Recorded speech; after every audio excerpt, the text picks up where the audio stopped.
Təqva bizim səadətimizi təmin edir.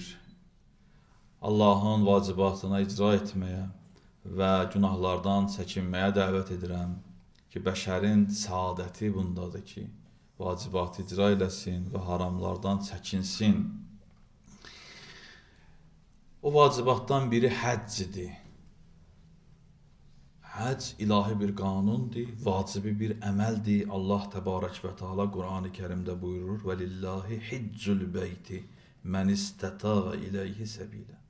Hər kəs müstəti oldu, imkanı oldu, qüdrəti oldu, Allah evinin ziyarəti, həccə getmək ona vacib olur. Bu belə deyil ki, istəsəm gedərəm, istəsəm getmərəm, hələ tezdir, qalsın neçə il sonra gedərəm. Bu belə deyil. Əgər imkan varsa, maddi imkanın var, yol açıqdır, sənəd məsələn hər şey, qüdrətin, fiziki sağlamlığı yerində, sən müstəti sayılırsan, istitaət tapırsan və həcc sənə vacibdir.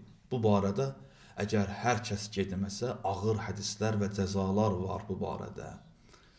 Həzrət buyurur ki, hər kəsə həcc vacib ola, getməyə və dünyadan gedərsə, müsəlman kimi məşhur olmaz, ya Yəhudi kimi gələr məhşərə, ya Məsihi kimi, Xristiyan kimi.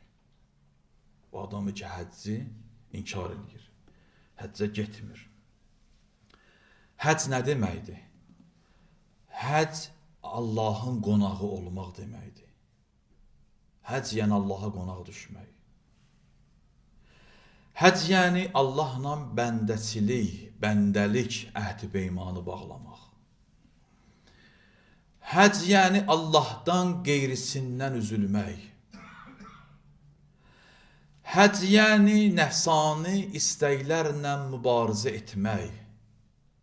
Həcc yəni şeytanlarla, şeytanın özü ilə, şeytanlarla mübarizə aparmaq. Nə üçün həm şeytan deyirik, həm şeytanlar? Yəni fəqət şeytan deyir ki, şeytanın dəstəsi var, ordusu var.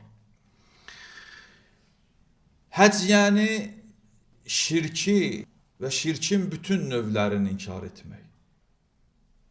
Həcc yəni şirki və şirkin bütün növlərini inkar etmək.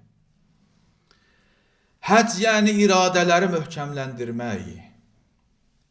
Həcc yəni həvai nəfsə qalib gəlmək.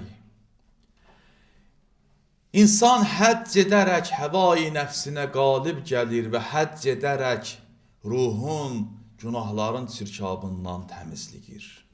Həcc çox mühüm məsələdir. Həzrəti Zəhra-i Mərziyyə, Fatimə-i Zəhra, salamullah aleyha, o məşhur əzəmətli xutbəsində həccin fəlsəfəsini işarə edərək buyurur ki, "Vəl həccə təşyidən lid-din."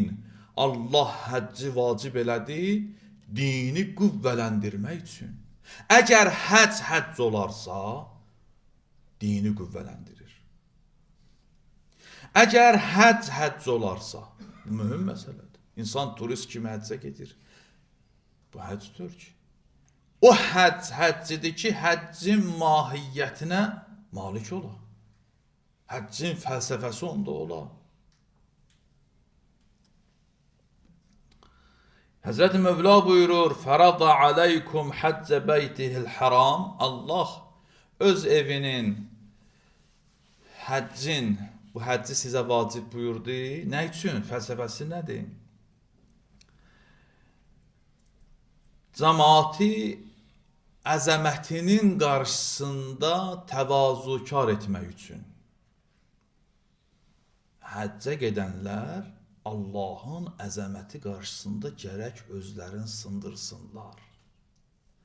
Hətta o ki, təqsir eləyir insan, saçın qırtdırır. Bu deməkdir ki, yəni təkəbbürə gətirən, yəni təkəbbürün simvolları belə deyək. Hər o şey ki, insana təkəbbür gətirər, bütün o şeyləri həccidə insan kənara qoymalıdır. Onlardan biri insanın zahiri görkəmidir, saçıdır. Həzrət buyurur ki, Allah həcci vacib elədi ki, cəmaat onun əzəməti qarşısında təzim etsinlər, özlərini sındırsınlar, təvazukar olsunlar və onun izzətini təsdiq etsinlər. Həcc bunun əlamətidir.